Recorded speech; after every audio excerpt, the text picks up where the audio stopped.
Hi friends, welcome to ஹெல்லோஸ் kitchen. இந்த வீடியோவில் சிப்பி மீன் எப்படி ஃப்ரை பண்ணலான்னு பார்க்கலாம் வாங்க. அதுக்காக நான் சிப்பி வாங்கி அதை அவிச்சு அடர்த்து எடுத்துருக்கிறேன். இப்போ அதையுமே க்ளீன் பண்ணி உள்ளே இருக்க வேஸ்ட் எல்லாம் எடுத்தாச்சு. இப்போ ஃப்ரை பண்ணுறதுக்காக மசாலா மிக்ஸ் பண்ண போகிறோம். அதுக்காக மிளகு பொடி, மஞ்சள் பொடி, நல்ல மிளகு பொடி, இஞ்சி பூண்டு பேஸ்ட்டு, உப்பு இவ்வளோத்தையும் நல்ல பேஸ்ட் மாதிரி மிக்ஸ் பண்ணி எடுத்துருக்கிறேன்.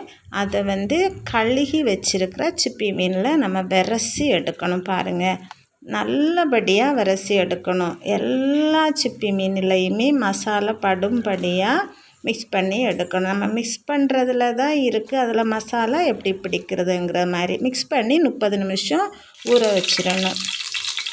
அடுப்பில் கடாய் வச்சு கடாய் சூடானதும் எண்ணெய் ஊற்றி எண்ணெய் சூடானதும் கறிவேப்பிலை போட்டு மிக்ஸ் பண்ணி வச்சுருக்கிற சிப்பி மீன் ஒன்று ஒன்றா அதில் எல்லா இடத்துலையும் வைக்கணும்.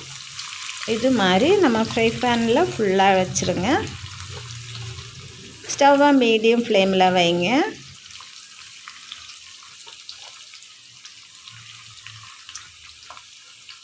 ஒன்று மேலே ஒன்று இல்லாமல் எல்லாமே நல்லபடியாக ஸ்ப்ரெட் ஆகிற மாதிரி வைங்க. இப்போ ஒரு சைடு நல்லா வெந்து வருது. ஒரு சைடு வெந்ததும் ஸ்லோலி நம்ம மறைச்சி போடணும். 2 சைடும் ஈவனாக வெந்து கிடைக்கணும். உடையாமல் மெதுவாக மறைச்சி போடணும். அடி பிடிக்காமலும் பார்த்துக்கணும். ஏன்னா அடி பிடிச்சுன்னா எல்லாமே சட்டியோட ஒட்டி போயிடும். சிப்பி மீன் ரொம்ப டேஸ்ட்டாக இருக்கும். அது மாதிரி இப்போ எல்லாம் சிப்பி மீன் ரொம்ப எக்ஸ்பென்சிவாக இருக்குது. 100 சிப்பி இப்போ 1200லேருந்து 1500 வரைக்கும் விற்கிது. ஆனால் செம்மையாக இருக்கும் பாருங்கள். அதை நாங்கள்லாம் சும்மாவே பொரித்து அப்படியே சாப்பிடுவோம்.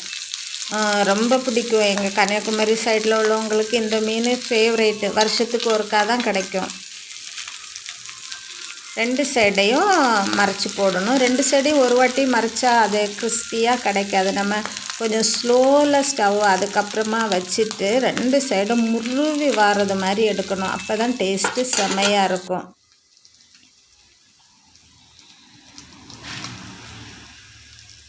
எங்கள் சைட்லலாம் இதை சும்மாவே வறுத்து அப்படியே சாப்பிடுவோம். சுட சுட சோறு கூட சாப்பிட அடிப்பொலியாக இருக்கும். ட்ரை பண்ணி பாருங்கள். இது எல்லாருக்குமே பிடிக்கிற ஒரு மீன். வீடியோ பிடிச்சிருந்தால் லைக் பண்ணி ஷேர் பண்ணுங்கள். சொந்தம் தொடர சேனலை ஃபாலோ பண்ணுங்கள். Thank you, by.